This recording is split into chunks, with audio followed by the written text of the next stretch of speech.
یہ کیڈٹ نے بقول Shahzad Akbar D G I S P R کے سامنے کھڑے ہو کر کہا، اور یہ بات کرنی ہی تھی، یہ سوال کرنا تھا کہ D G I S P R کی بولتی بند ہوگی اور وہ وہاں سے چلے گئے۔ اب پتہ نہیں اس کیڈٹ کو دھکے مار کر نکالا گیا ہوگا، اس بیچارے کو ننگا کر کے مار رہے ہوں گے، کیا ہوگا؟ میری ذاتی رائے ہے وہ اب پاس آؤٹ نہیں کرے گا کاکول سے، کیونکہ وہاں پہ روبوٹ تیار کیے جاتے ہیں، سوال کرنے والے تیار نہیں کیے جاتے۔ لیکن میں یہیں سے آپ کو اگلی بات بتاتا ہوں، یہ کمپنی اب اقتدار سے جائے گی ہی جائے گی، جو مرضی ہو جائے۔ یہ ابھی جائے گی تو اپنی فری ویل سے کریں گے، ابھی نہیں ہوگا تو جو ایک نوجوان نسل تیار ہو گئی ہے، جو بچہ آج ایف ایس سی میں ہے، جس نے آج کمیشن لینا ہے، وہ ایک نظریے پہ آ چکا ہے کہ ملک کیسے ترقی کرے گا۔ یہی بچہ آج ٹریننگ کرے گا، یہی کیڈٹ بنے گا، لیفٹیننٹ بنے گا، کپتان بنے گا، میجر بنے گا، انہی میں سے کوئی ایک کمانڈر بنے گا، انہی میں سے ایک نکل کے آرمی چیف بنے گا۔ تو اگلے 20 سے 25 سال میں پاکستان ایک مکمل جمہوری ملک بننے جا رہا ہے، انہی بچوں اور انہی نوجوان نسل کی وجہ سے۔ اس کو انڈرسٹینڈ کر لیں، تبدیلی آ چکی ہے، ماحول بدل چکا ہے۔ یہ جو آج کا بچہ ہے یہ برین واشڈ نہیں ہوگا، میں آپ کو یہ بتا دیتا ہوں۔ یہ جو روبوٹ تیار کرنے کی فیکٹری ہے، یہ بھی انہیں روبوٹ نہیں بنا سکے گی۔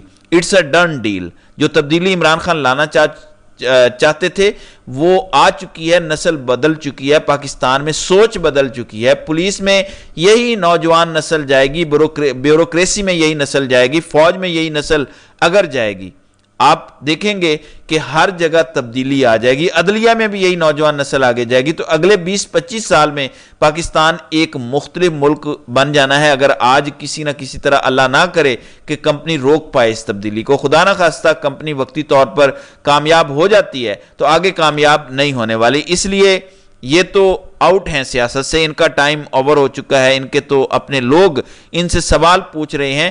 پھر یہ کیوں شتر مرغ بن کے فائر وال کے پیچھے چھپ کے، لوگوں کو ڈرانے کے پیچھے چھپ کے یہ سوچ رہے ہیں کہ تنقید نہیں ہوگی تو مسئلہ حل ہو جائے گا؟ یہ کر کے شیخ حسینہ دیکھ چکی ہے، انٹرنیٹ بند کر کے دیکھ چکی، ناکام ہو گئی، لوگوں کو ملک دشمن قرار دے کے دیکھ لیا، ناکام ہو گئی۔ لوگوں پر تو آئی ایس آئی کی سپورٹ کا الزام لگایا ہے اس نے کہ ان کو آئی ایس آئی سپورٹ کر رہی ہے۔ آئی ایس آئی اپنی عوام کو نہیں سپورٹ کرتی، بنگلہ دیشیوں کو کیا سپورٹ کرے گی؟ لیکن ہر چیز، ہر الزام غلط ثابت ہوا، وہاں پہ عوام نے اپنی حقیقی آزادی لی۔ اب یہاں والے ڈرے بیٹھے ہیں، نون لیگ والے بیٹھ کے کہتے ہیں کہ ہمیں خطرہ بڑا ہے کہ اگر یہاں سٹوڈنٹ موومنٹ شروع ہو گئی تو ہمارا کیا ہوگا، ہماری تو کوئی گراؤنڈ سپورٹ نہیں ہے۔ اب خطرے میں پڑے ہیں، تو ایسے میں اگر انٹرنیٹ بند کر دیں گے، عوام جو اپنی تھوڑی بہت بھڑاس نکال لیتی ہے وہ بھی نہیں کر سکے گی، تو ایسے میں وی پی این بھی چلیں گے، کچھ نہ کچھ چلتا رہے گا۔ وی پی این کمپنیاں ایک ہی کام کرتی ہیں کہ جہاں جہاں پابندی ہے وہاں پہ ہی ان کا بزنس چلتا ہے۔ ایک چیز بلاک کریں گے تو نیا طریقہ نکل آئے گا، ایپ اویلیبل ہوگی وہ کام کرے گی۔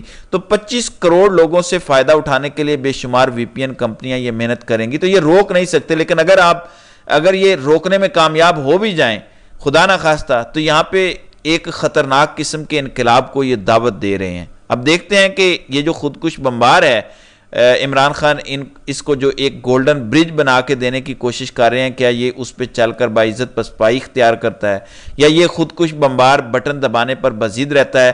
بس یہیں پر جو ہے وہ گیم پھنسی ہوئی ہے۔ دوسری جانب قاضی صاحب ہیں، قاضی صاحب کے پاس ایک آپشن رہ گیا ہے جو ان کے کنٹرول میں ہے، وہ یہ ہے کہ وہ نون لیگ کو کسی طرح سے ری کاؤنٹنگ کے ذریعے نشستیں دلوا دیں۔ ایک کیس کا فیصلہ محفوظ ہوا تھا جو ابھی کچھ دیر میں سنایا جائے گا۔ 3 نشستیں ایسی تھیں جو نون لیگ کو دے دی گئیں۔ لاہور ہائی کورٹ نے یہ فیصلہ ریورس کیا اور کہا کہ ابھی ری کاؤنٹنگ نہیں ہو سکتی کیونکہ ٹریبیونلز بن گئے ہیں، اور قانون بھی یہی ہے کہ جب ٹریبیونلز بن جائیں تو پھر الیکشن کمیشن ری کاؤنٹنگ نہیں کروا سکتا۔ ری کاؤنٹنگ صرف اس صورت میں ہوتی ہے جب مسترد شدہ ووٹ جو پہلے آپ نے کاؤنٹنگ کی ہے اس میں جیت کے مارجن سے زیادہ ہو جائیں۔ ایسا ہے نہیں، یہ جب ریکاؤنٹنگ کرتے ہیں تو مسترد شدہ ووٹ زیادہ کر رہے ہیں۔ کیوں؟ یہ پی ٹی آئی کے جو جیتے ہوئے لوگ ہیں ان پر ڈبل ٹھپے لگا رہے ہیں اور پی ٹی آئی کے لوگوں کے ووٹ مسترد کر کے نون لیگ کو جتوا رہے ہیں۔ 3 سیٹیں آج قاضی صاحب نون لیگ کو دینے جا رہے ہیں پی ٹی آئی کی، جو بظاہر نظر آ رہا ہے، اور اس سے قاضی صاحب ایک رستہ بھی کھول سکتے ہیں ممکنہ طور پہ کہ مزید سیٹیں ری کاؤنٹنگ کر کے نون لیگ کو دی جائیں، اور انہیں ٹوٹل 12 سیٹیں آئی تھنک چاہیے تو یہ قومی اسمبلی میں آئینی ترمیم کے نمبر حاصل کر لیں گے۔ تو قاضی صاحب کیا فیصلہ دیں گے یہاں سے پتہ چل جائے گا۔ اگر تو وہ مسترد کر دیتے ہیں یہ درخواست، اگر وہ لاہور ہائی کورٹ کا فیصلہ برقرار رکھتے ہیں تو پھر آپ یہ کہہ سکتے ہیں کہ قاضی صاحب اب ایکسٹینشن لینے کے موڈ میں نہیں رہے۔ اگر قاضی صاحب اس کے حق میں فیصلہ دیتے ہیں، جو کہ نون لیگ والے آلریڈی مٹھائیاں کھا رہے ہیں، اس کا مطلب ہے کہ انہیں یہ لگتا ہے کہ انہیں یہ سیٹیں ملنے جا رہی ہیں، تو پھر اس کا مطلب ہے کہ قاضی صاحب آخری گیند تک اپنی ایکسٹینشن کے لیے لڑیں گے۔ ایسے میں منصور علی شاہ اور منیب اختر کا مستقبل خطرے میں ہے۔ کیوں؟ میں آپ کو بتا دیتا ہوں۔ اگر یہ لوگ آئین کے لیے نہ بھی کھڑے ہوں تو اپنی ذات کے لیے انہیں کھڑا ہونا پڑے گا۔ ایک جوڈیشل پیکج تیار ہے جس میں جو اگلا چیف جسٹس آنا ہے وہ بھی ٹاپ 3 یا ٹاپ 5 میں سے چوز کیا جائے گا۔ اگر یہ ٹاپ 5 سے چوز کیا جاتا ہے تو جمال خان مندوخیل کو بھی قاضی صاحب اگلا چیف جسٹس بنا سکتے ہیں اگر خود ریٹائر ہو جائیں گے۔ ٹھیک ہے، میں ریٹائر ہو جاتا ہوں، لیکن اپنے ہی ہم نوالہ ہم پیالہ اور اپنے ساتھی اور اپنے ہی بلوچستان ہائی کورٹ سے آئے ہوئے جج جمال خان مندوخیل کو بھی قاضی صاحب چاہیں تو چیف جسٹس بنوا سکتے ہیں اگر ٹاپ 5 سینئر ججز کا دیکھا جائے۔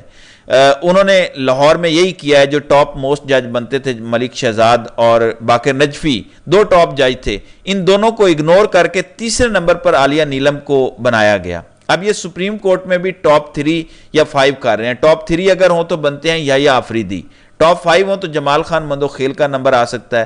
تو سمجھ رہے ہیں اس صورتحال کو؟ تو منیب اختر اور منصور علی شاہ کا پتہ ہی کٹ جائے گا چیف جسٹس بننے کی دوڑ سے، اور ان سے جو جونیئر چیف جسٹس بن گیا تو ان کا ریٹائر ہونا ہی بنتا ہے، ان کو اگر سپر سیڈ کر دیا جائے۔ تو اس لیے اگر وہ آئین اور قانون کے لیے نہ بھی کھڑے ہوں تو اپنی چودراہٹ کے لیے کھڑے ہو جائیں۔ اس لیے مجھے لگتا ہے کہ ون وے اور انادر قاضی صاحب کو سپریم کورٹ کے اندر سے ہی رکاوٹ کا سامنا ہوگا اور قاضی صاحب کو روکا جائے گا۔ یہ میری ذاتی رائے ہے، بہرحال دیکھتے ہیں کہ آگے کیا ہوتا ہے۔ تو ناظرین کرام، آپ کی اس ویڈیو کے حوالے سے کیا رائے ہے؟ آپ اپنی رائے کا اظہار کامنٹ سیکشن میں ضرور کیجیے گا۔